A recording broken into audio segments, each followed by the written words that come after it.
Bueno, vamos a seguir hoy analizando el proyecto de compraventa. Este, ¿Lo estuvieron bichando después? ¿Tienen alguna duda, alguna curiosidad, alguna pregunta?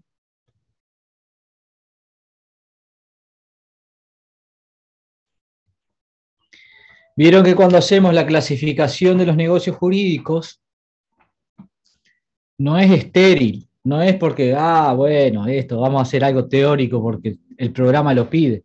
Vieron que tiene sus consecuencias prácticas, por ejemplo, en este caso, si un documento requiere venia o no, si un negocio requiere venia o no. Porque para requerir venia, según el 1271, va a ser la enajenación. Entonces, si el negocio no es considerado una enajenación, no va a requerir venia. Eso creo que fue algo que quedó medio al pasar en la clase pasada, pero es importante. Y en otros tantas de operaciones que la ley llama enajenación, y bueno, y después hay que ver, ¿es enajenación o no? ¿Qué es enajenación? La semana pasada, por ejemplo, me preguntaban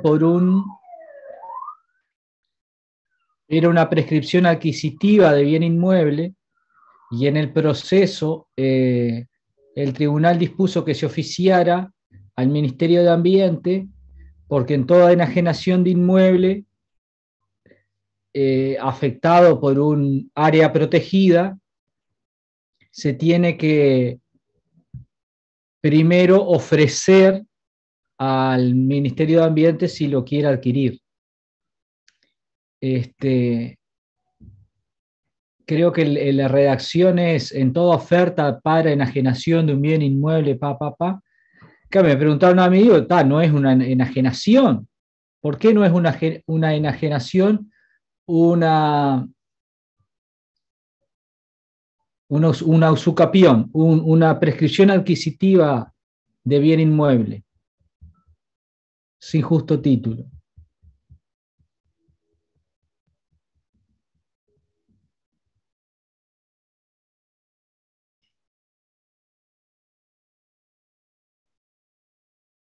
Va a adquirir el dominio la persona. O sea, el dominio lo va a adquirir por la prescripción. Hay ahí como que el compañero medio que intuitivamente rumbió un poco, pero falta mucha precisión ahí. A ver si lo ayuda.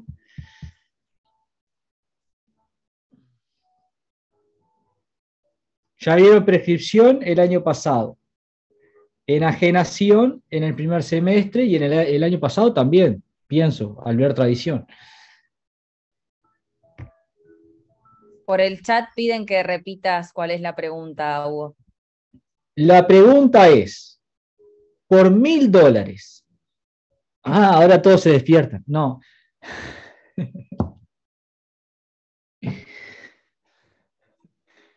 Entonces, como la oferta no está completa, la revoco en este instante antes que la acepten. Ahora sí, voy a formular la pregunta, que no es una oferta, claro. Ya les adelanté para que no se quemen tanto la cabeza, cuál era un poco la respuesta definitiva, pero yo lo que quiero es que analicen el fundamento. Hay una disposición legal que dice que en toda oferta de enajenación de un bien inmueble afectado por un área protegida, se tiene que primero ofrecer al Ministerio de Ambiente. Primer elemento. Segundo elemento, un juicio de prescripción adquisitiva de bien inmueble, de un bien inmueble que se encuentra afectado por un área natural protegida. Entonces, en el proceso, el oficio es una comunicación que hace el juzgado o cualquier organismo a otro organismo público o privado, puede ser también, a una entidad, no necesariamente tiene que ser un organismo. Es la denominación que recibe ese documento de comunicación. Entonces, ese oficio pide al Ministerio de Ambiente que se expida respecto a eso. Medio entreverado el oficio, porque no le dice, bueno, si tiene interés o no, pide que en función del artículo tal, le pide una respuesta. Bueno, y para allanarles el camino, lo que les decía a ustedes es que para mí no es una enajenación. Bueno, capaz que para ustedes es, pero ¿cuáles serían los argumentos para decir que una prescripción adquisitiva no es una enajenación?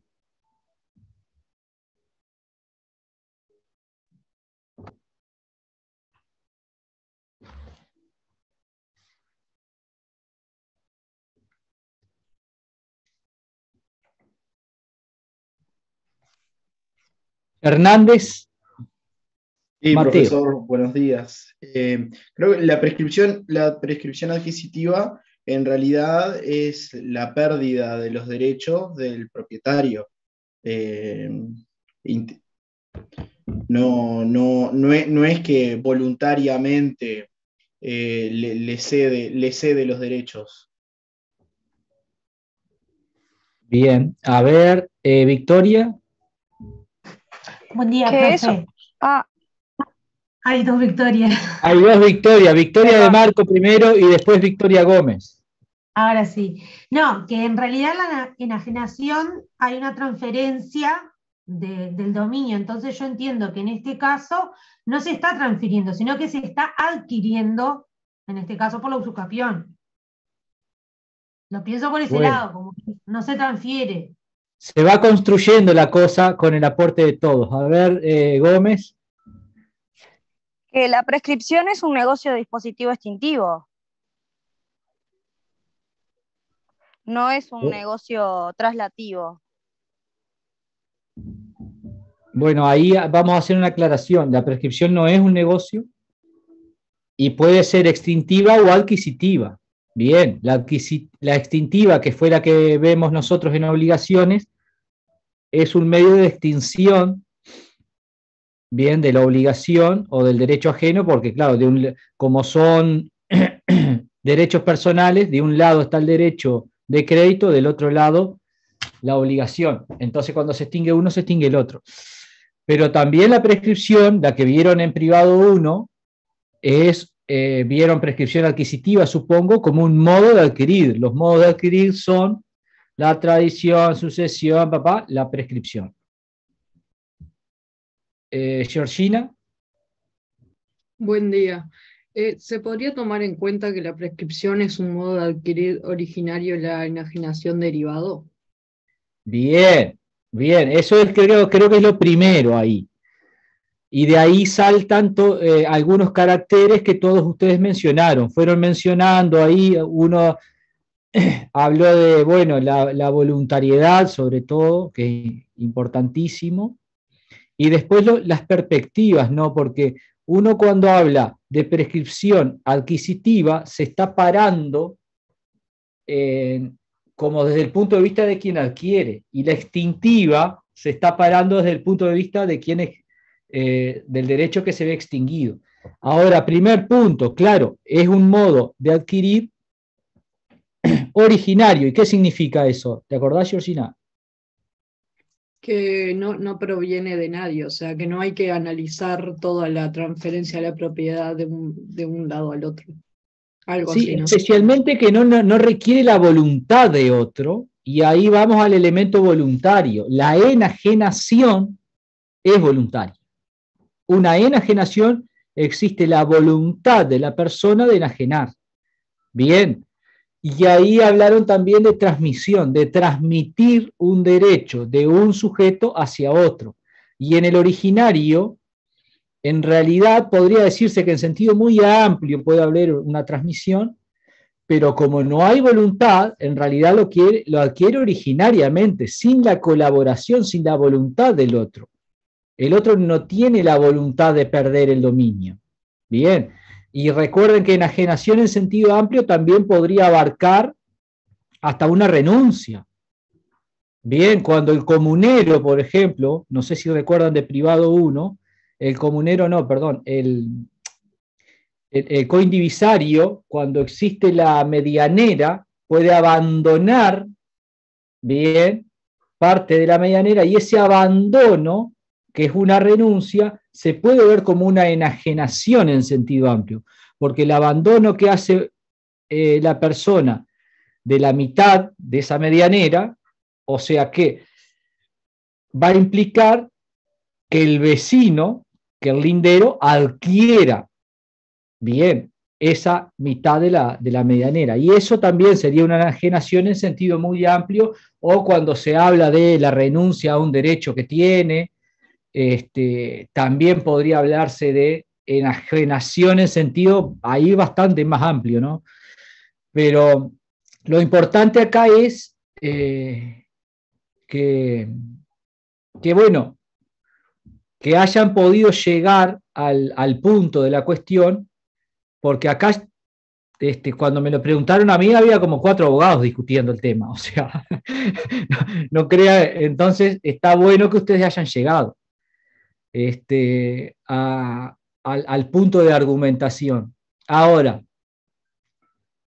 también les digo que como después prácticamente no vuelven a ver esto, o sea, ustedes en tema de enajenación deberían saber lo mismo que un abogado recién recibido.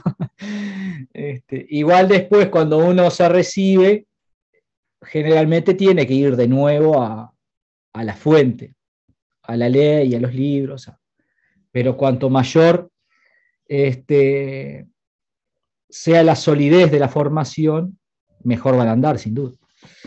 Bueno, eso lo que me quería detener ahí un poquito de enajenación, porque uno a veces dice, ¿y esta clasificación de los negocios para qué sirve? Bueno, es re importante.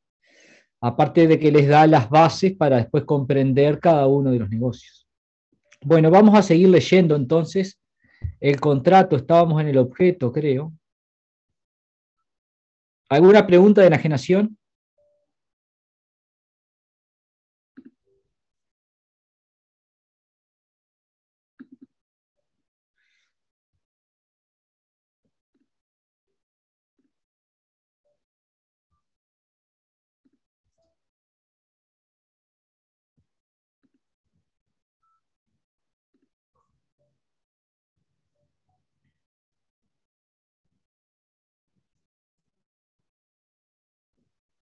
Bueno, estamos acá. Segundo, los nombrados en primer término venden libre de obligaciones libre de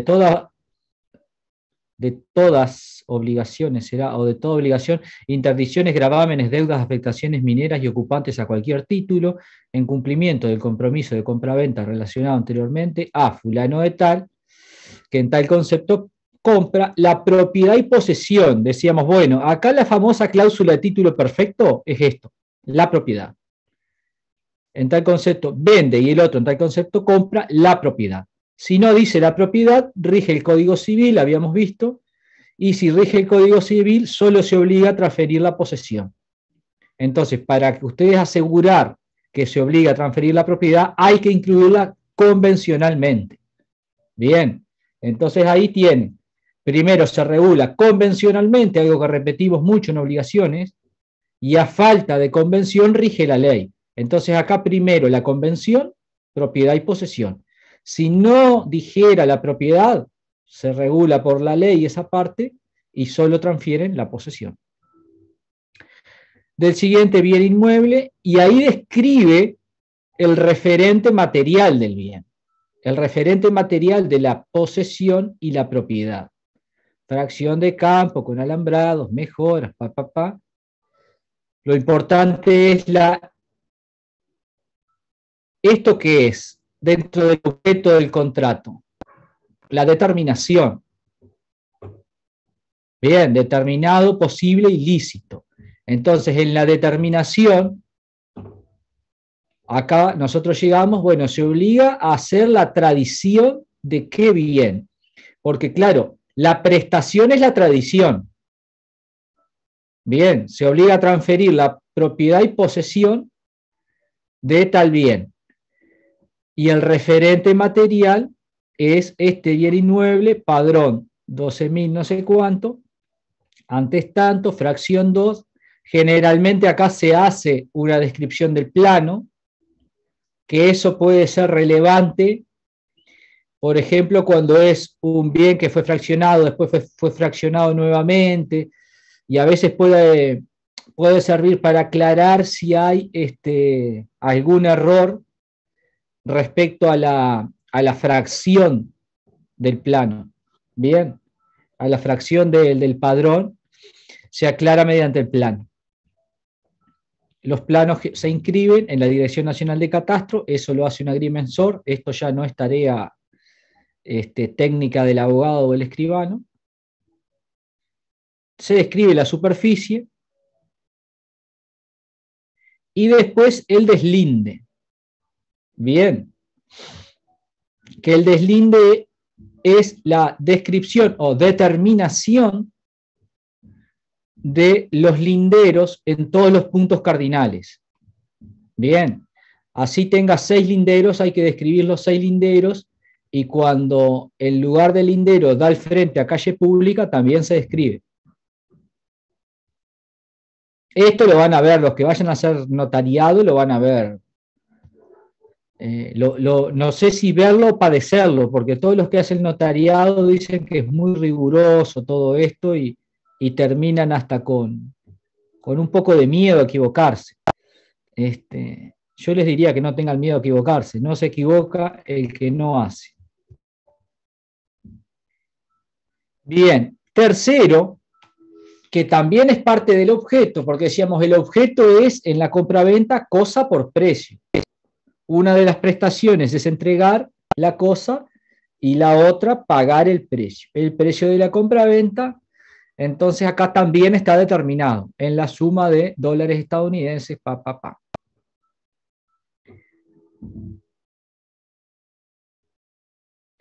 Bueno, haciendo un paréntesis acá, a principio de este año, me habían consultado por un contrato, o ese lo dejo para un ejercicio. Porque vamos a hacer algunos ejercicios también. No, lo voy a dejar quizá para un ejercicio. Voy a anotarlo porque ese caso está bueno.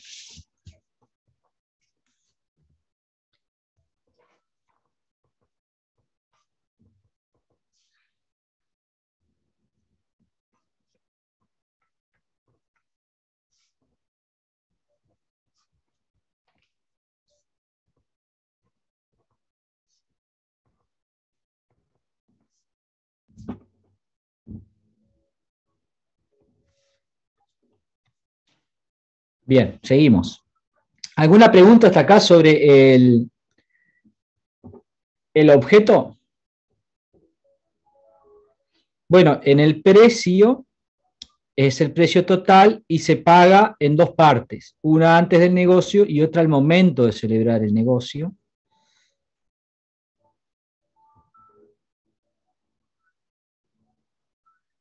Y ahí ya se identifican las distintas cajas de ahorro de los compradores, de modo de pagarle a cada uno. Y esto es importante en este caso, porque si ustedes tuvieran que defender al menor, ¿qué tratarían si fueran los defensores del menor respecto al precio que va a recibir?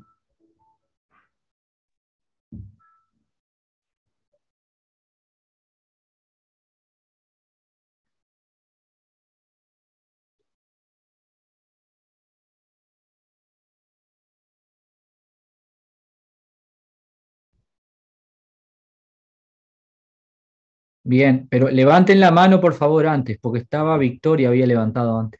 A ver, Victoria. No, eso iba a decir que en realidad lo importante es asegurarse de que el menor cobre el dinero en una cuenta que va a estar a nombre del juzgado, de la que no se debería poder sacar el dinero, porque la idea es que quede para cuando él sea mayor de edad. Salvo que pasara algo que ponele que la madre en este caso tuviera que, por extrema necesidad, sacar el dinero. Bien. Damián. También por el hecho de que si se equivoca, ¿no? Tipo, si al momento de efectuar la transferencia se equivoca de transferencia, fundamentarse a través de que explicitó en el proyecto de compraventa que tiene eso, ¿no? Los números correctos.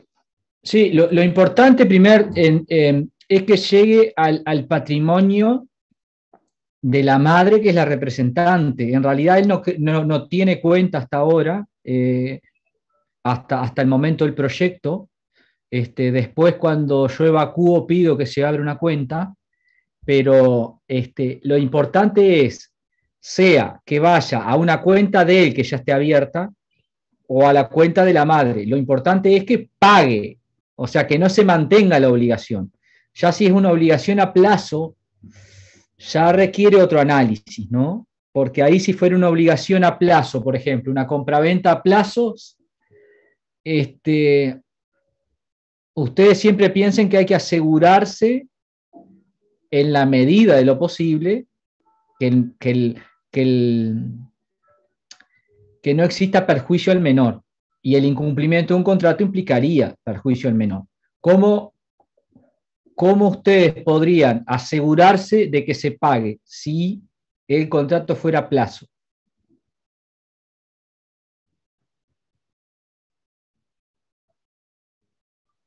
Clasificación de los contratos. Contratos de cambio, contratos de crédito, contratos... Respecto a la función económica del contrato, ¿qué tipo de contrato nos puede servir acá? A ver, Victoria. No sé si responde la pregunta, pero ¿puede ser capaz que con alguna garantía o algo? Por ahí puede andar, Adrián.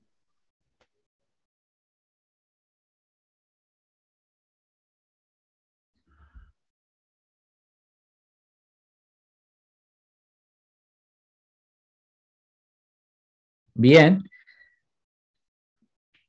Podría, o sea, lo importante es que lo primero que se dijo, una garantía, y después decidimos qué tipo de garantía. De pronto es, mirá que fulano tiene fama de que no paga. Entonces, a ver, Damián. Y sí, claro, una garantía puede ser tipo, además de la responsabilidad, ¿no? Además de tipo, si hay un contrato de plazo y en el plazo no cumple, está la garantía del mismo, de su patrimonio, ¿no? Sí, o sea, en principio ustedes tienen los bienes todos del deudor, son la garantía común de los acreedores, según el 2372. Pero cuando uno, claro, dice, bueno, voy a establecer una garantía, ustedes, que esto es un poco más para ubicarlos en el proceso, ustedes lo designan ahí, no saben ni quiénes son las partes, no saben si el que va a comprar es solvente o no, o sea, no tienen mucha información. Entonces, dentro de la información que manejan, a veces no pueden, y menos si van a defender a un menor, decir, no, tiene un patrimonio suficiente para responder o no. Entonces ahí tienen que ir a tratar de cubrirlo con una garantía. Y bueno, y ahí va a depender de las circunstancias. Por ejemplo, si ninguno de los otros compradores necesita garantía y solo estoy pidiendo por el menor, y solo es la parte del precio que corresponde al menor, bueno, capaz que una hipoteca es como matar un mosquito con una escopeta. Capaz que se puede pedir una garantía menor, pero siempre como la garantía más fuerte va a ser la hipoteca. Bien. Y después, de repente, en este caso, vamos a ver que son $12.000 la parte del menor. De repente dice, bueno, los otros vendedores no necesitan, dependerá si necesitan o no. Si todos necesitan, bueno, capaz que se puede acordar una hipoteca. Ahora, si los otros compradores dicen, no queremos encarecer el negocio, no sé qué cosa, pero el defensor del menor dice, no, para la parte del precio correspondiente al menor hay que exigir garantía. De repente se puede exigir una garantía de menor jerarquía o menos pesada que una hipoteca.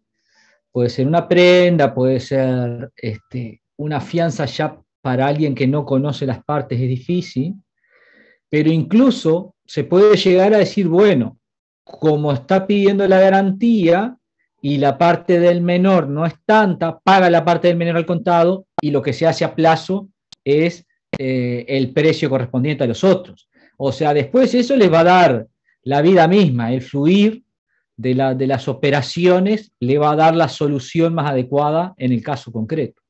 Victoria.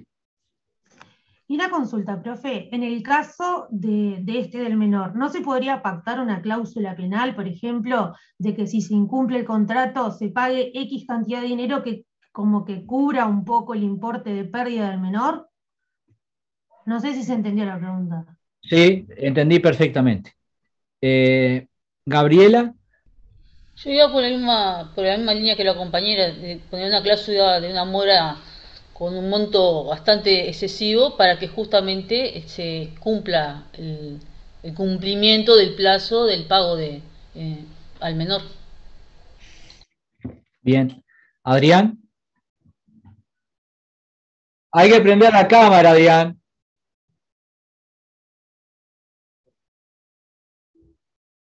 Yo no, lo que pasa es que yo no leo el chat, no me escriban por chat.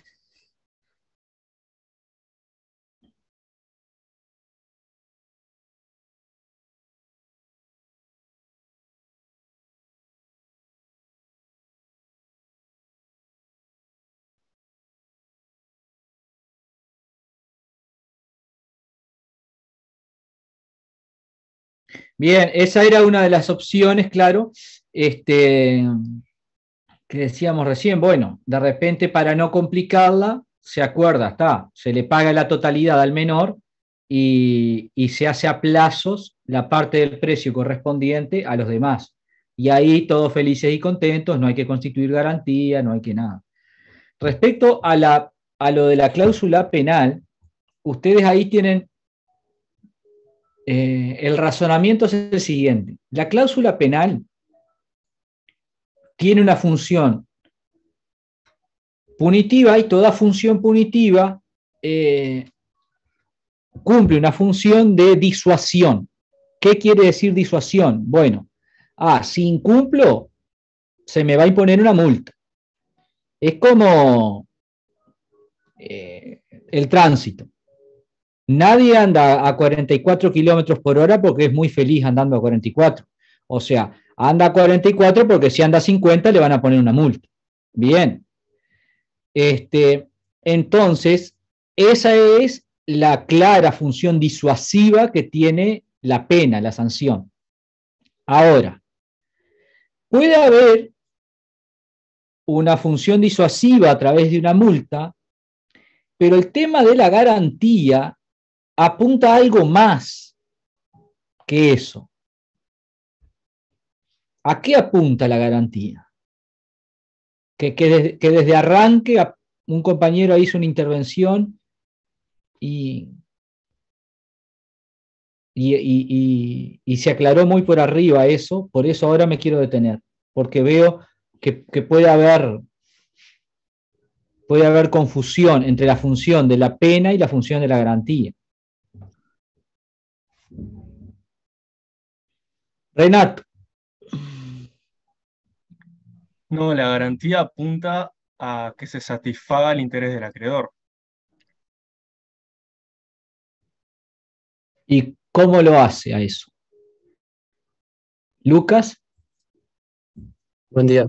Sí, yo entiendo como que la garantía, como bien decía el compañero, apunta a que se le pague al acreedor y se cumpla con lo que el acreedor necesita, que es el pago de esa compra. O sea, no hacerle un perjuicio al menor, que es lo que estamos tratando de conseguir, mientras que la otra opción, ¿cuál era? La garantía y la pena. Mientras que la pena en sí trata de que el deudor cumpla, pero no lo da 100%. O sea, que se cumpla sí o sí. A ver, Florencia. Iba más o menos por donde dice el compañero. Me parece que la pena sería más como la sanción a lo que ya fue incumplido. Y la garantía es para que justamente no se dé ese incumplimiento y poder proteger al menor o a la persona que tenga que recibir. Bien. Yo recién me estoy desayunando de algo. A ver. Gabriela. No, yo estaba pensando que la pena lo que hace no es un resarcimiento económico, mientras que la garantía es un resarcimiento económico hacia el damnificado. No, me estoy dando cuenta, claro, que ustedes recién están dando derecho de daños en esta responsabilidad civil en este semestre. Ah, este profesor. Y el tema de la cláusula penal, en realidad está, claro, Sí, para sí, el los quiere sacar semestre. buenos, Sí, viste, que antes de recién tiempo. estamos El dando tipo, la la responsabilidad presión, ¿cómo que no saben esto? No. No, igual capaz que ya lo vieron, porque pues, en esta altura del semestre capaz que ya No, se no, A vio. la esta damos altura el sí ya viernes. dimos cláusula penal. A mí no me queda muy El clara semestre tampoco la diferencia entre cláusula penal y garantía. O Bueno, sea, sí lo ahora que lo tiene que ver aclaramos, me ahora lo parece. aclaramos. Sebastián, Es que la cláusula penal no necesita daño, y la garantía sí. ¿Puede ser? bueno, bien. O sea, a lo que yo voy es más allá a la función que cumple. Entonces, puede ser una muy buena pena, pero ¿vale la pena poner la pena si no me pagan la pena? A ver, yo pongo una multa, ¿no? Bárbara, una multa, mirá, le deben $12.000 al menor y pongo una multa de 10. O sea, pero claro, el tema de las garantías es que no haya patrimonio, que el deudor no tenga patrimonio para responder por la deuda. Porque ustedes, no sé, esto pienso que ya lo han visto, el eje del derecho o sea, esto sí lo vimos porque lo vimos bueno, es difícil hablar por todos porque no sé si todos lo dan así, pero por lo menos se debería hacer foco cuando se da el concepto de obligación, que a diferencia de un deber ético, ¿qué es lo que define una obligación jurídica? El deber jurídico frente a un deber ético moral, ¿cuál es la diferencia? La posibilidad de... Levanten la mano, por favor. Silvina. Buen día, profesor. La consecuencia y la patrimonialidad, porque en realidad en lo que es una obligación moral no hay consecuencia, va en un comportamiento interior de la persona y lo que es jurídico va por el comportamiento exterior, tiene que manifestar por fuera. Bien. Irina.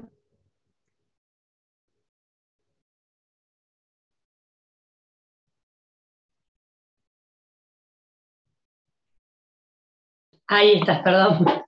No, decía que el poder punitivo del Estado tiene la posibilidad de forzar el cumplimiento de la obligación o la responsabilidad en tal caso. Sebastián.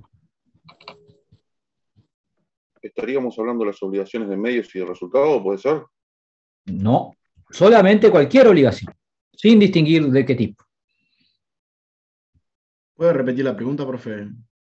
¿Cuál es la diferencia entre un deber ético o moral y un deber jurídico?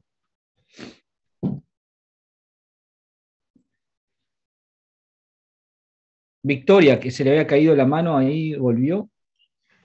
Sí, profe, no, que en realidad el deber ético, o sea, yo puedo elegir cumplirlo o no cumplirlo, y si no lo cumplo, lo peor que puede pasar es tener una sanción moral, ponerle o ética. Pero en el caso de las obligaciones o de cualquier obligación que yo contraigo, si yo no la cumplo, más allá que puedo elegir cumplir o no cumplir, en eso estamos de acuerdo, pero el Estado me puede aplicar una pena o obligarme a cumplir en cierto caso.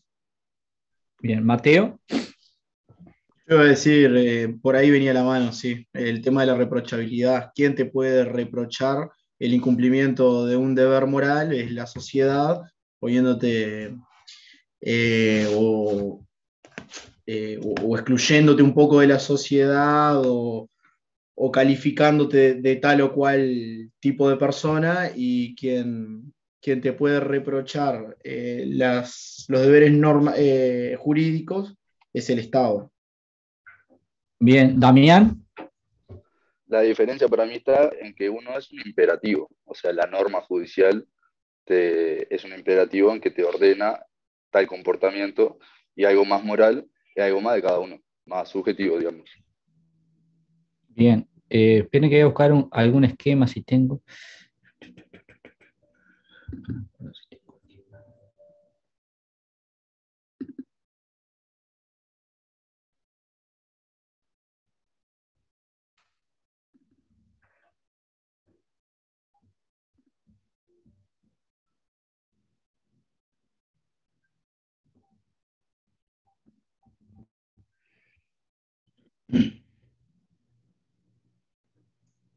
Bueno, muy precario el esquema que les voy a compartir.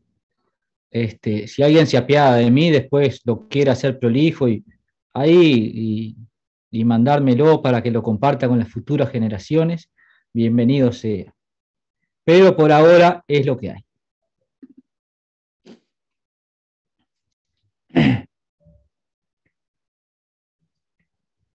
El esquema en realidad es una foto de algo que hice en la pizarra. Relación obligacional, sujeto activo, sujeto pasivo, un derecho personal, una obligación, que es lo que hace el vínculo jurídico.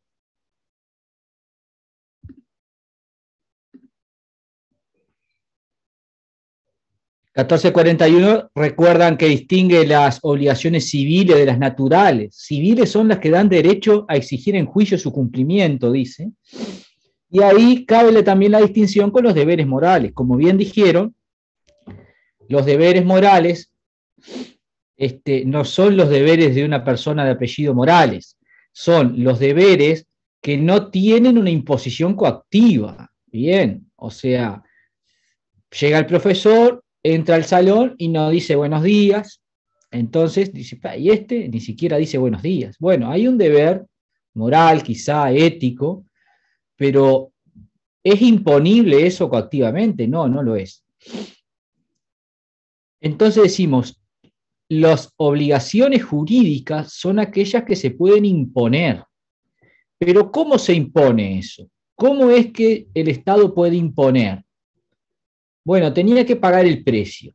¿Pero cómo hace el Estado para pagar el precio? ¿Manda a la policía y la policía lo detiene hasta que pague el precio? No, ¿cómo hace? No, vamos al 2372.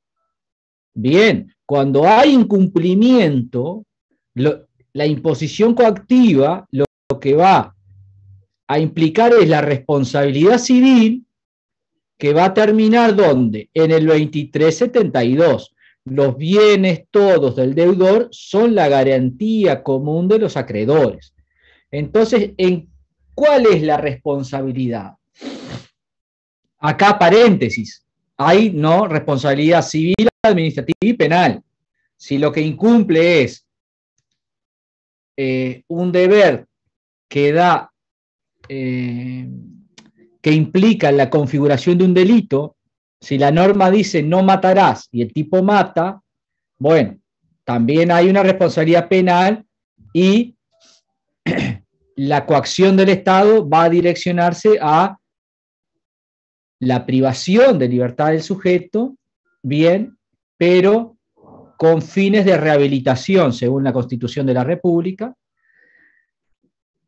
En sede administrativa, generalmente es a través de la pena pecuniaria, y en la responsabilidad civil va a ser la reparación del perjuicio. La reparación en el sentido de indemnización. Entonces, cuando hay incumplimiento de una obligación, nosotros teníamos tres posibilidades, ¿no? Que eran ejecución forzada específica, ejecución forzada equivalente, y si se trata de un contrato, si es un contrato bilateral, puede haber resolución del contrato, o si es unilateral y expresamente se prevé la resolución. ¿Cuándo corresponde la ejecución forzada específica? Cuando es posible. Por ejemplo, si el comprador compra un bien y no se lo entregan, bueno, ahí puede ir por la ejecución forzada específica y pedirle, señor juez, celebramos una compraventa, yo pagué el precio, el vendedor no me entregó el bien, pido que se me entregue la cosa. Y bueno, y el juez va a disponer la entrega de la cosa. Ahora, cuando es el precio, es bueno. ¿Cómo hacemos acá? ¿Lo obligamos a que entregue? No, siempre vamos a terminar en el patrimonio. Y si ese bien, igual que el bien, si vamos de nuevo al ejemplo del bien, ¿no? Del bien que se vendió. Si el bien, por ejemplo, lo vendió y se lo había vendido a otro primero, doble venta sucesiva, quien adquiere primero la posesión es prioritario, entonces se lo entregó a otro, después viene el segundo comprador que no sabía que lo había vendido, y le dice, señor juez, que me entregue el bien. Bueno, no es posible la entrega del bien porque ya no se encuentra en el patrimonio del deudor. Entonces ahí va a ir a la responsabilidad civil. Va a ir a ¿qué? A la indemnización, bien, por los daños causados, que en ese caso va a ser la restitución del precio pagado más el interés moratorio y otros daños y perjuicios. Pero a lo que quiero llegar es, siempre todo se va a resolver en el patrimonio. Por eso el gran problema es, bueno, ¿qué pasa si celebro el contrato y el que me incumple es insolvente? O si tengo un accidente de tránsito contra un insolvente. Bien, ¿por qué creen que apareció el SOA? Para dar respuesta a eso, para resolver un poco eso. Porque claro, en un parque automotriz que crece, bueno, pero no todos los que compran autos tienen la capacidad económica para responder por un accidente de tránsito.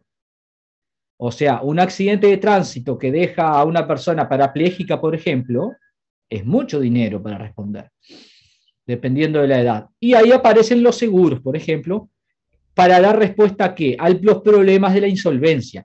Y la garantía, la respuesta que busca resolver, o el problema que busca resolver, es el problema de la insolvencia. Y la insolvencia se va a dar tanto si debe la prestación originaria, tiene que pagar el precio y no lo paga, pero también va a haber insolvencia si tiene que pagar la multa. Ah, debe el precio más la multa. Sí, bárbaro, pero sigue siendo insolvente. La multa, entonces, a lo que voy es, no les va a solucionar el problema de la insolvencia. La multa lo va a presionar, va a cumplir una función disuasiva para que la persona diga, mira que si no cumplo tengo que pagar otro tanto de multa, el 20% más por una multa.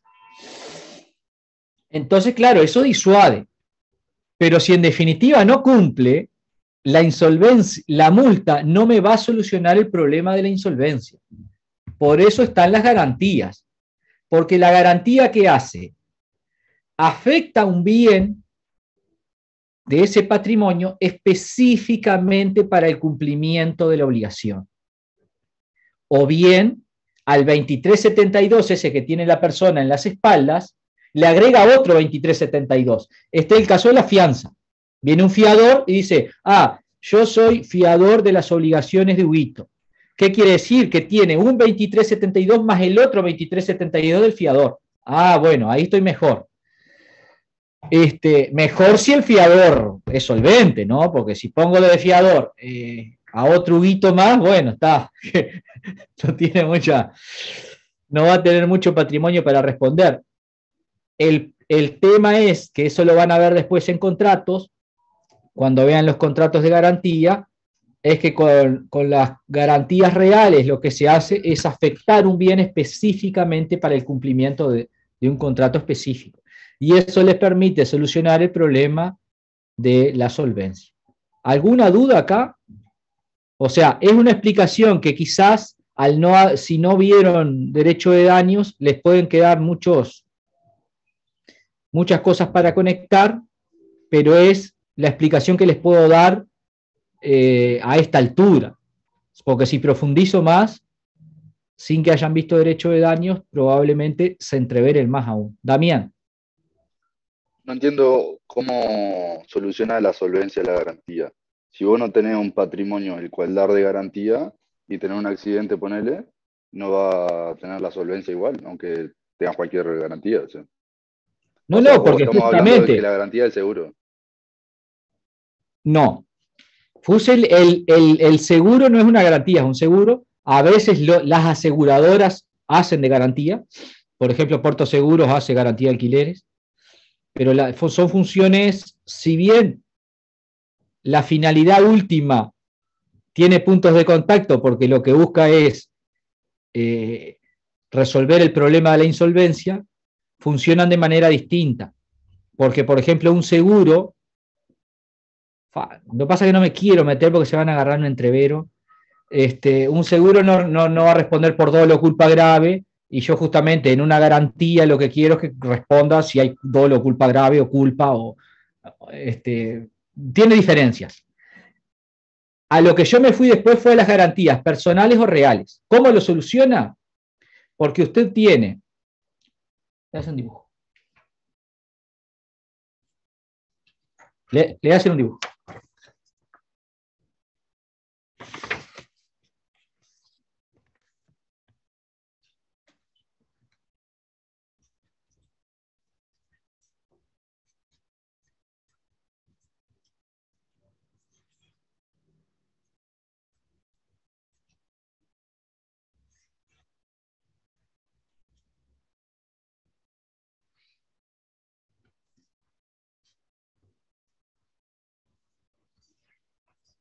Usted tiene la relación obligacional y el deudor tiene el 2372.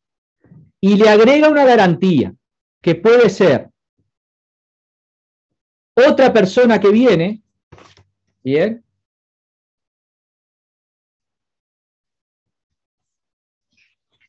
Que es un fiador. Entonces tiene este 2372 más el 2372 del fiador. Entonces ahí tiene más bienes. O puede, dentro de este 2372, o de un tercero, tomar un bien específico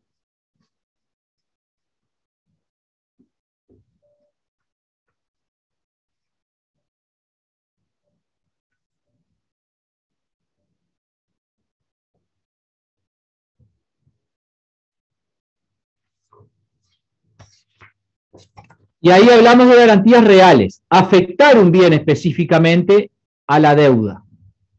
Bien, entonces va a responder por el 2372 suyo, pero además puede afectar un bien. Entonces, si usted afecta un bien específicamente, ¿qué va a pasar con la garantía real? ¿Cuál es el efecto de los derechos reales?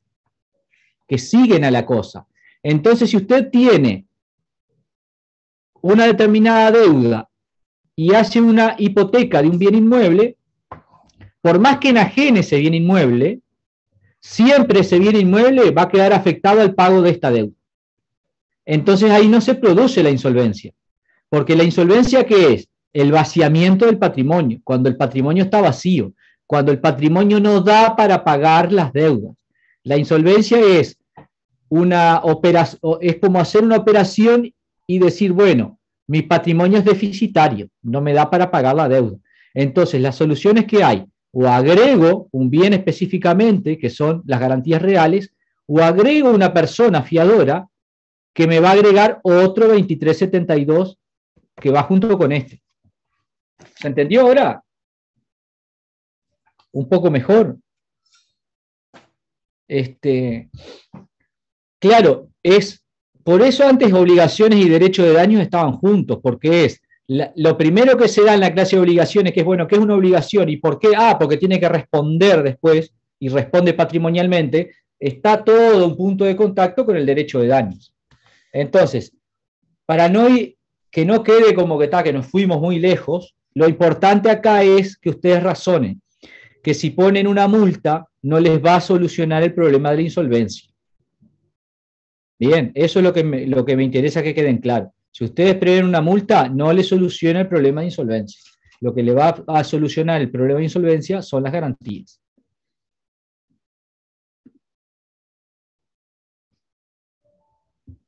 Bueno,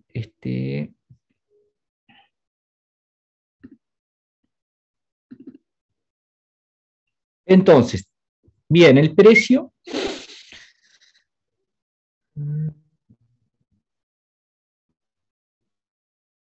Cuarto, en señal de tradición, dice, los enajenantes confirman al adquirente en la posesión del inmueble que ya tiene, del inmueble ya tiene tomada.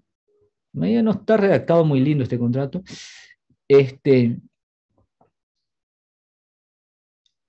Entonces, ¿cuántos negocios hay en este documento?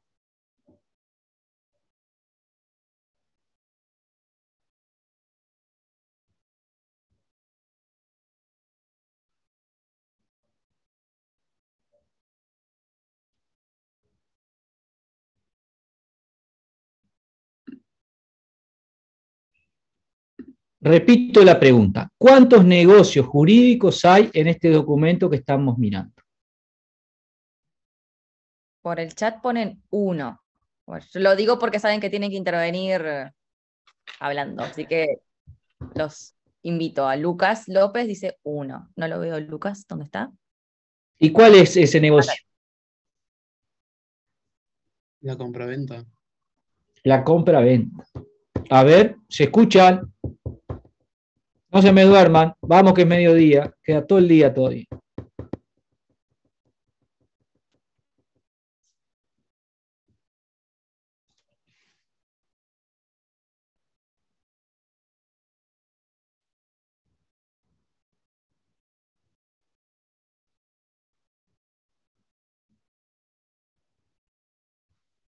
A ver, Lucas. Puede ser que haya solo un negocio que es la compraventa, pero dentro de ese negocio hay varias obligaciones.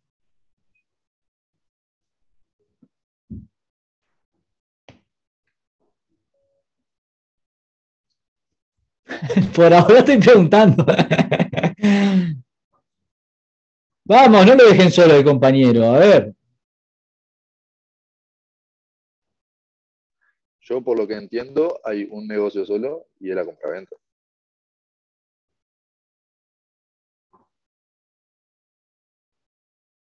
Bien. ¿Y ustedes cuando dieron... a ver, No, Gabriela. Pero allí también menciona que se tiene que abrir una caja de ahorros. ¿No es otro negocio ahí? ¿O es un accesorio de una obligación? Bueno, no va por ahí, no va por ahí la pregunta. Renato. No, que hay un negocio de compraventa en donde se establece una prestación y una contraprestación, que es el pago.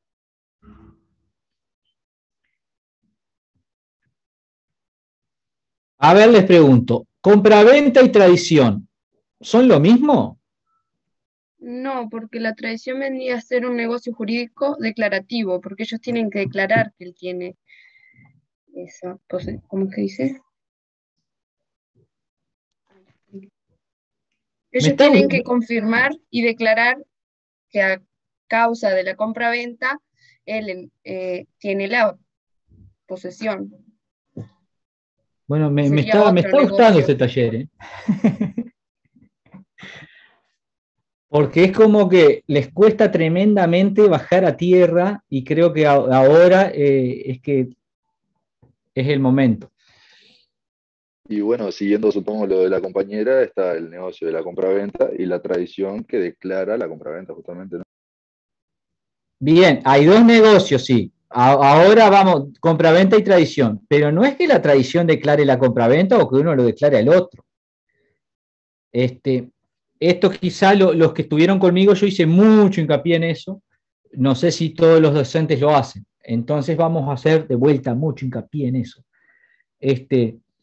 La tradición, ustedes lo ven en primero como el acto o el negocio por el cual se adquiere la propiedad y lo ven como aislado. En realidad, claro, cuando ven obligaciones y ven teoría del contrato, ven que la tradición en realidad es el acto de cumplimiento de la obligación de entregar que emerge, en este caso, de la compraventa. Entonces, la tradición es el cumplimiento de la compraventa, es la entrega, pero es un negocio distinto. O sea, si van al 705,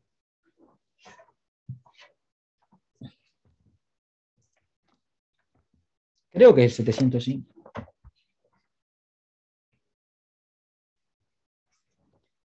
Alguien que lea. 705 del Código Civil.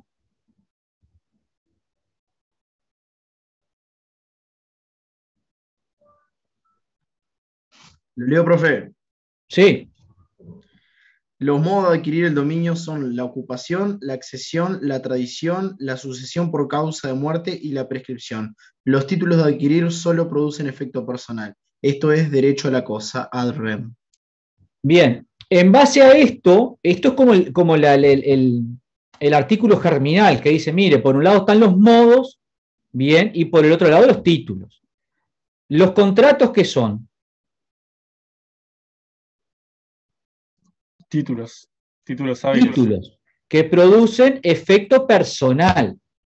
La tradición es el modo que produce el efecto real. La transferencia del dominio no se realiza por la compraventa, sino que se realiza por la tradición, que es la entrega. Bien, entonces hay dos cosas distintas. Uno es contrato de compraventa, genera el efecto personal, que es el efecto personal que es obligacional. Obliga a la parte a entregar la cosa. Y después la tradición, que es la entrega en sí, es el acto de cumplimiento. Bien, vamos al 758. Puede ser que para que se configuren se necesita sí o sí los dos, título y modo, ¿no? Claro, sí, para transferir título y modo. Entonces, de la compraventa, digamos que nace la obligación. De la compraventa nace la obligación de entregar. Y cuando se produce la entrega, se produce la transferencia, el efecto real, la transferencia del dominio. Dice el 758, la tradición o entrega es la transferencia que hace una persona a la otra, de la posesión de una cosa con la facultad y ánimo de transferirle el dominio. Ahora bien,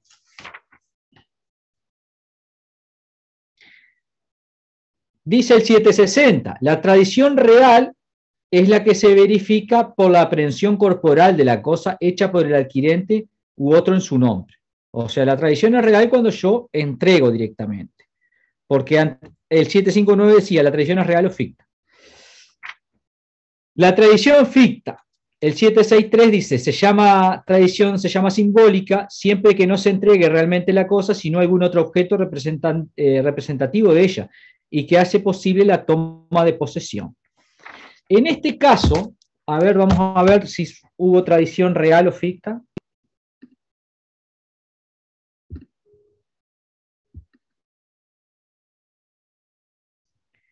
En señal de tradición, los enajenantes confirman al adquirente en la posesión del inmueble que ya tiene tomada.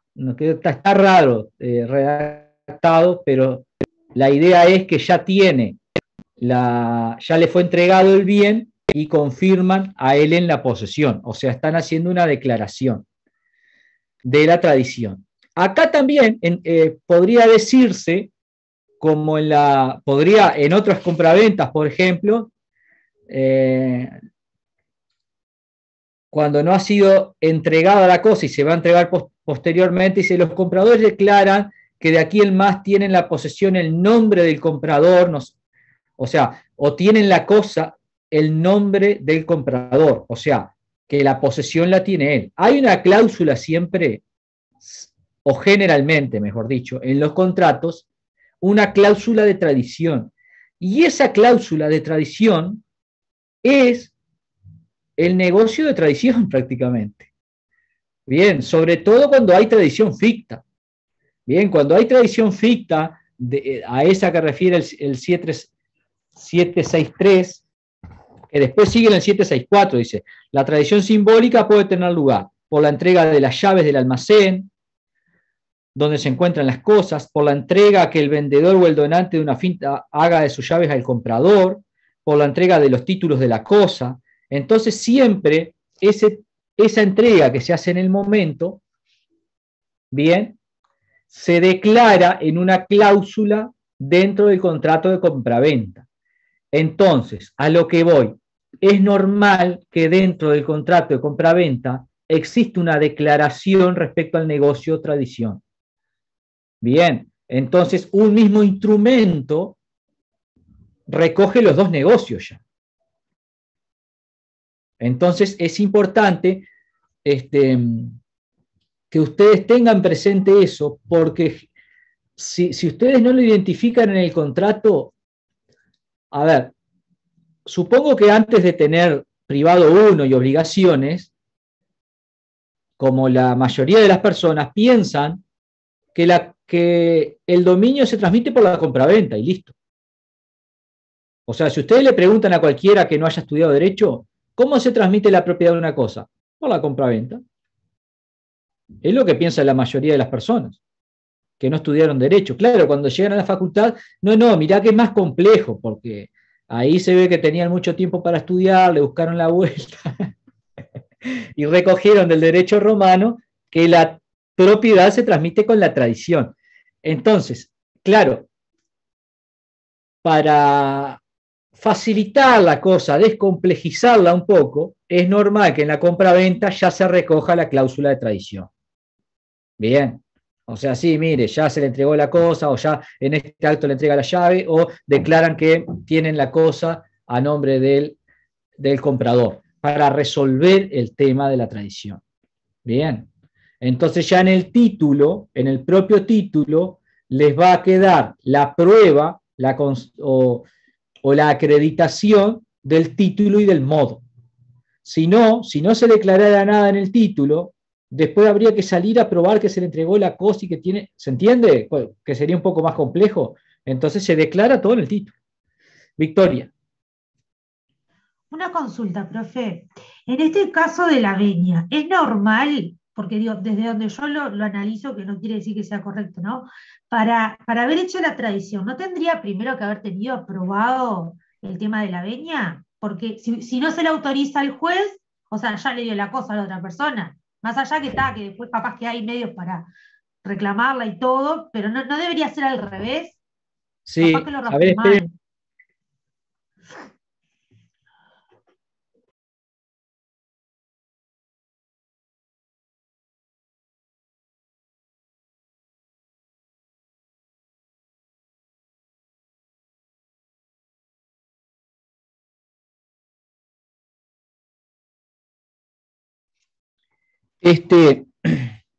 Sí, perdón.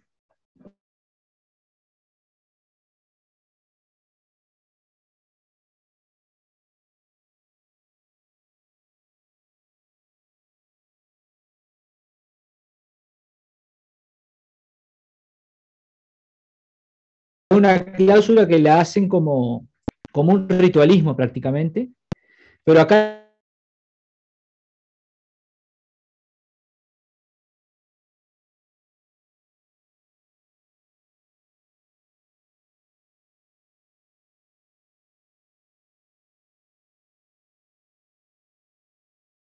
incumplimiento, lo normal es que los contratos se cumplan y en este caso uno va avanzando y va viendo, bueno, ya hay un compromiso de compraventa, ya probablemente hay acuerdo de todos y uno va analizando la probabilidad que tenga de que le rechacen la venia o no. No, yo lo digo Entonces, pensando en proteger o sea, el interés del menor, ¿no? Porque digo, siempre viéndolo desde ese punto de vista, que capaz que, más allá de que sea solamente una frase, si realmente la traición ya se la habían hecho, puede llegar a ser capaz que perjudicial para al menor si no se autoriza la venia. No sé, se me ocurre. bueno, pero ahí como defensor no tenés mucha cosa que hacer, porque si ya te viene el negocio así, vos podés aprobarlo o no aprobarlo, pero ¿qué vas a decir? No lo apruebo porque ya le hicieron la tradición. No, en todo caso, si vos te oponés, decís, me opongo por la razón que sea, y si en caso de que te opongas, lo que se haya hecho es inválido. Entonces ahí lo que hay que hacer es las restituciones, que vos tampoco la vas a hacer, vos estás ahí para analizar un negocio y si lo aprobás o no. Vos no sos el tutor del menor, sos un curador ad litem específicamente para un proceso concreto para analizar ese negocio. En todo caso ahí dirás que te oponés Y bueno, y después va a haber un problema.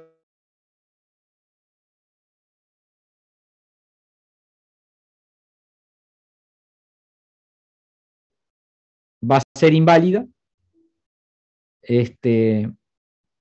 pero además va a haber una tradición, va a ser ineficaz también desde el punto de vista que si no tiene el título hábil tampoco transfiere el dominio. Entonces, no hay mucha, no es muy complicado esa parte, me parece.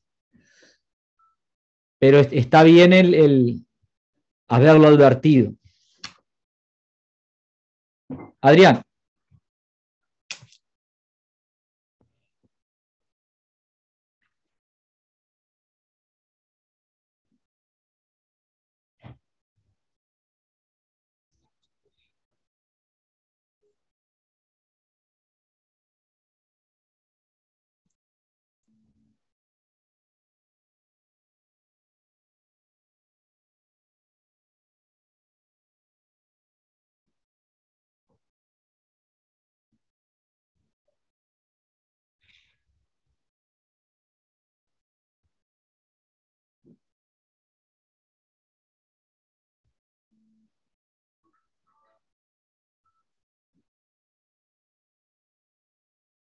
Sí, sí, perfectamente.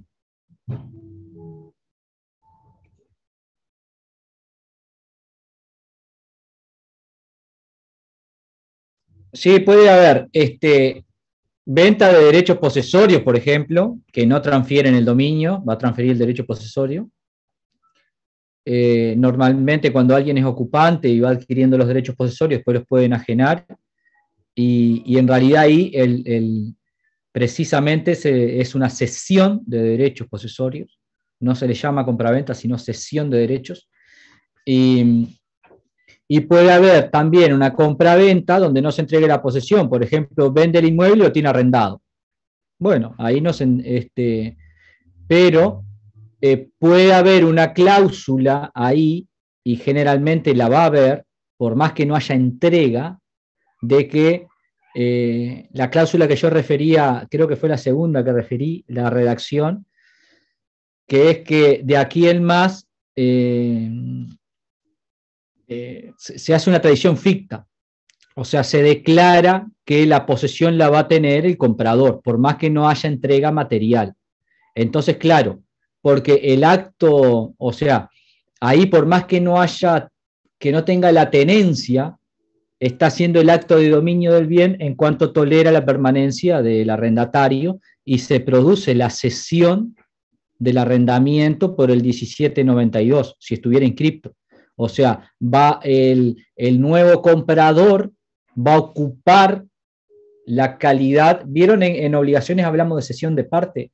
O sea, ocupa la situación del anterior arrendador.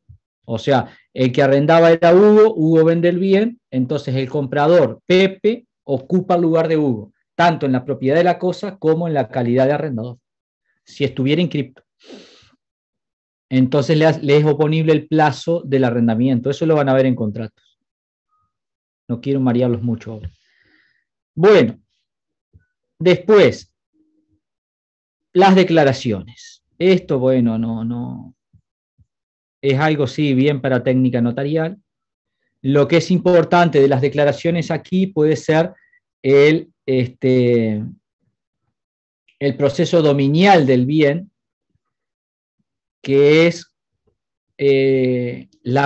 una manera de controlar el poder de disposición. Bien, entonces va a surgir ahí, se va a explicar en el proceso dominial cómo adquirieron el bien los que ahora lo enajenan.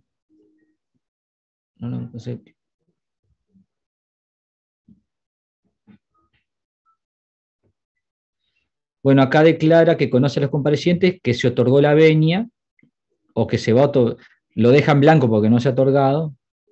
No estamos viendo, profesor, por si está compartiendo. Ah, bien, bien yo, Bueno, gracias por avisar. Bueno, acá vienen las declaraciones, Sí, igual recuerden que está cargado en EVA. Esto lo pueden descargarlo, lo Sí. pueden tener, lo van viendo también ustedes. Entonces, y después hago constar que conoce a los comparecientes, que se otorgó la venia, el inmueble objeto de la compraventa tiene salida fiscal, y después ahí van a ver todo el proceso dominial del bien. Se la adjudicó a Muga Prieto, Muga Chan, en la partición otorgada, y ahí va siendo todo el proceso, bien, por el cual los que ahora venden adquirieron. Entonces, eso es una manera de asegurarse el poder de disposición de los enajenantes.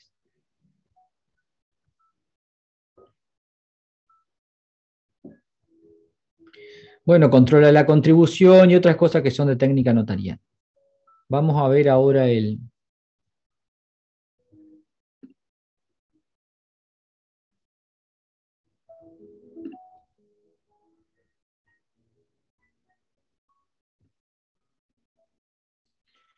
la respuesta definitiva.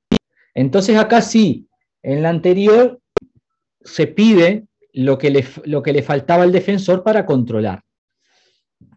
Y ahora sí, una vez que tiene, dice, en el presente proceso pretende obtener venia judicial para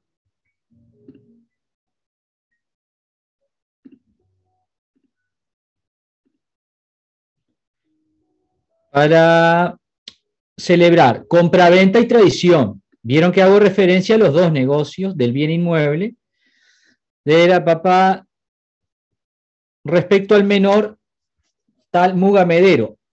La otra menor es actualmente mayor. Claro, cuando ellos inician el proceso, los dos son menores. Después, mientras dura el proceso, una cumple la mayoría de edad. En actitud expectativa se solicitó al accionante presente proyecto de compraventa que se vaya a celebrar y la partición, bien, si se hubiera realizado. La gestora presentó la partición, esto es el número de folios del expediente, y el proyecto de compraventa en tal número de folio del expediente, de lo que el tribunal confirió vista. Entonces ahí vamos a analizar parte por parte. Entonces, ¿qué les parece? ¿Tiene poder normativo negocial? ¿Qué teníamos que cumplir para el poder normativo negocial? ¿Se acuerdan?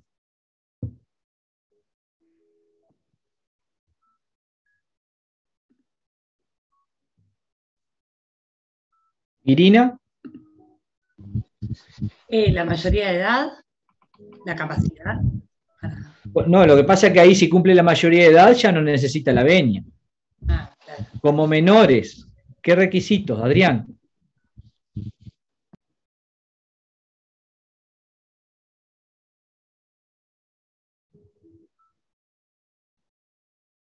Sí, pero concretamente, estamos en un caso de venia judicial. Leímos un artículo y todo. Vamos arriba, Ulises, vamos arriba. No se me queden.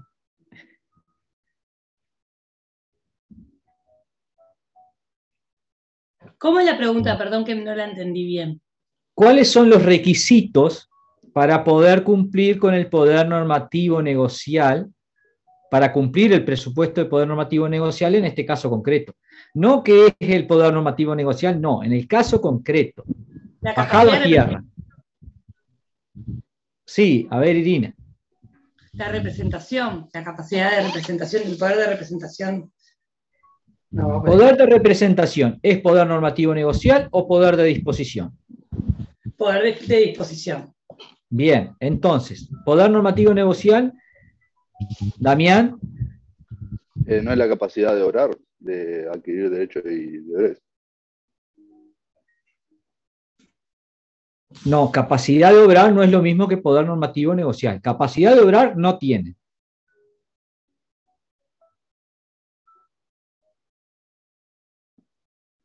Leímos el artículo y todo, muchachos. A ver, el 271. Claudia. Ese era el tema de la edad.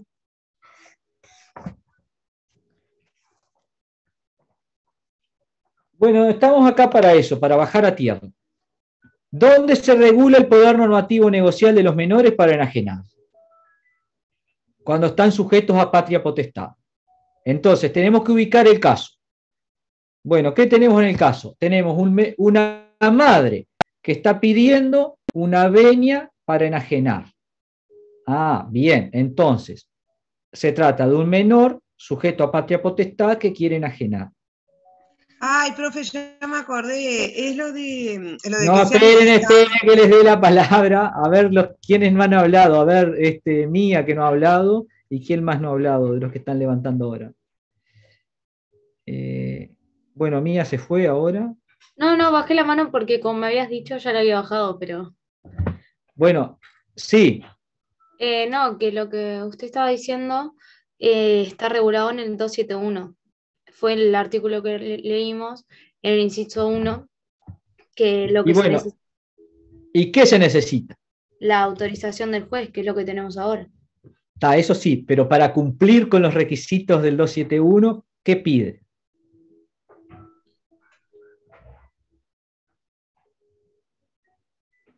Era el tema de la necesidad o utilidad, ¿no? Sí, profe, déjenos decir, ya nos acordamos. Bueno, no, pero lo que pasa es que ahí no levantaron la mano, levanten la mano vos, porque si no, no.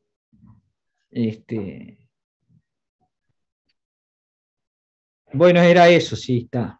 Ya está, les pinchó el globo.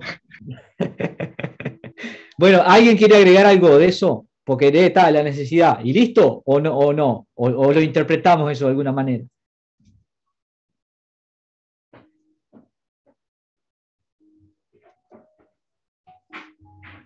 A ver, Claudia. Sí, lo interpretamos, profe, las necesidades que sean para el menor, en este caso. Tiene que ser justificado que a él, al menor de alguna manera lo beneficie, o está. Y no. Bueno, a eso, como en el derecho, todo es relativo. Silvina. Y que le sumábamos también la utilidad, que le interpretamos como una mejora de la situación del menor. Que habíamos hablado de, por ejemplo, el ejemplo de que un inversor compraba toda la manzana y daba el doble de lo que valía el bien. Entonces ahí estaría mejorando la situación del niño, mejorando su utilidad.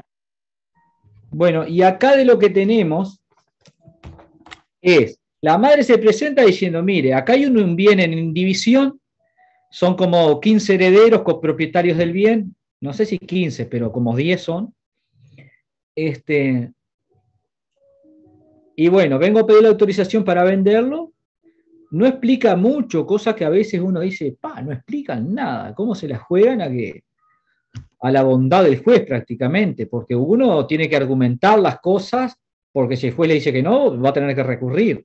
Y si no puso argumentos, ¿cómo va a recurrir? Entonces, es importante que argumenten ustedes cuando piden las cosas. Que den las razones por las que piden algo. Porque si no, el juez tampoco es adivino, ni el defensor tampoco. Entonces, a veces terminamos, como no sé, corrigiendo los defectos de las cosas que presentan.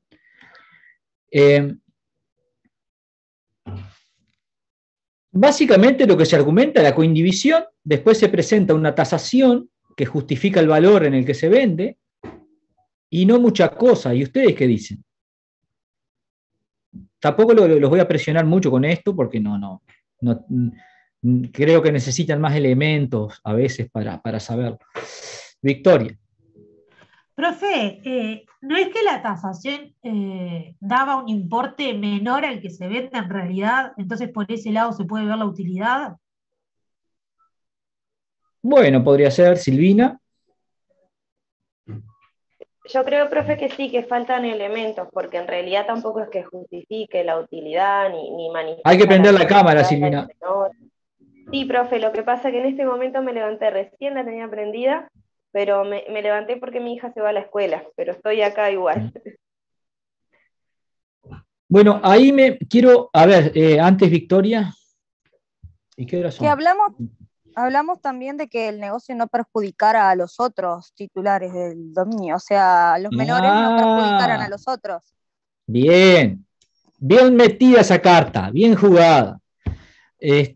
Claro, porque no solo se trata, no hay que confundir necesidad con utilidad, porque uno dice, bueno, la necesidad del menor que sea útil para él, pero ahí lo terminamos confundiendo con utilidad. Porque a veces la necesidad hay que interpretarla en un sentido amplio de que no es solo necesario para el menor, sino para otras personas también. O sea, el menor necesita vender para salir de la coindivisión, como lo necesitan los otros, porque la única manera de salir de la coindivisión es, o es un bien suficientemente grande y se divide una parte para todos, o se enajena. Bien, ustedes van a ver después cuando den compraventa que también se regula, la división de una cosa común. ¿Cómo se hace? Bueno, si no es posible dividirla, se termina en subasta pública. Entonces ahí uno dice, para el menor es mejor vender a un precio que sabemos con certeza cuál es, que ir a una subasta que probablemente el precio sea mucho menor. Entonces, por un lado está la necesidad de salir de la indivisión, y esa es la necesidad, que a veces digan, se va a llenar de plata el menor. No, mira, no se va a llenar de plata, pero es necesario para que salga de la indivisión, para que pase de ser copropietario a ser propietario o ser el único titular de la suma de dinero que le va a tocar, pero salir de la indivisión, porque mantener una indivisión puede resultar o no, y no todos los casos son iguales. De repente son titulares de 1000 hectáreas que todos los coindivisarios, los copropietarios, la tienen arrendada a un precio tal, y dice, está buenísimo. No, pero mirá que después, si la dividen entre 10, le quedan 100 hectáreas, no va a tener la misma rentabilidad, porque no es lo mismo arrendar 1000 que 100 y que... ahí sería otra ecuación. Ahora es un padrón de 70 hectáreas, que al ser tantos propietarios, lo que hacen es, se vende a un buen precio, y de ahí resulta, creo que se cubre la necesidad. Y la utilidad va a estar en el precio que obtenga, que la utilidad por la tasación, y como decía la compañera, se vende a un precio más alto que el valor tasado, que el valor venal. Ahora, después, ya no nos va a dar hoy, pero la clase que viene seguimos y leemos el escrito y después pasamos a otro tema. Lo que nos permite concluir es que, no lo están robando al menor, por decirlo así, crudamente. No, mira, no lo están matando, pobre. Porque de repente dice, pero este bien, mirá, la tasación da que un valor de $4.000 la hectárea y lo están vendiendo en 3.000. Y ahí, hay que decir, vamos a cuidar porque no es de utilidad el menor, está perdiendo patrimonio en vez de estar ganando. Ahora, si el valor es 3.000 y lo venden a 3.100, bárbaro. Pero quería resaltar eso de la necesidad. Y eso se ve a veces también, y mucho más claramente, en los casos que es un bien inmueble urbano. Es un apartamento, son 3 los propietarios y hay que venderlo. Sí, ¿qué van a hacer? No, lo único que la necesidad me parece que está demostrada. Necesariamente para salir de la indivisión hay que venderlo. Porque tampoco el menor tiene un derecho a limitar el derecho de propiedad de los otros. Bien, lo que hay que controlar es que haya necesidad y utilidad, pero no que el menor pueda impedir a los otros el goce de su derecho de propiedad, porque en definitiva dicen, el goce de mi derecho de propiedad según el 486, ¿qué implica? Hasta destruir la cosa, ¿no? Eso no, pero sí poder enajenarla, porque es la manera que tienen los coindivisarios de gozar de su derecho de propiedad. No, otro no.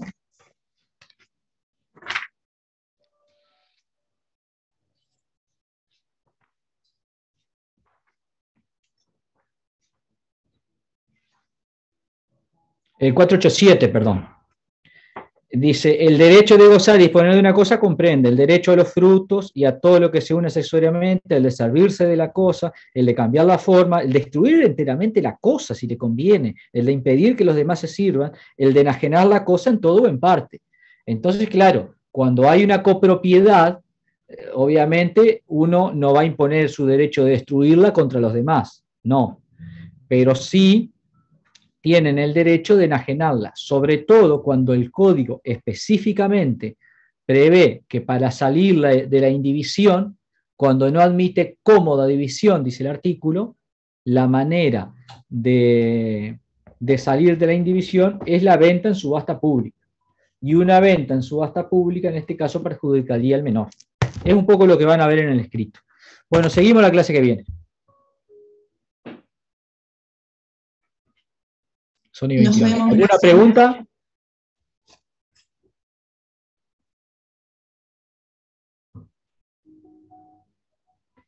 Bueno, Gracias. buen fin de. Gracias. Vamos, Martes. Chao, chao.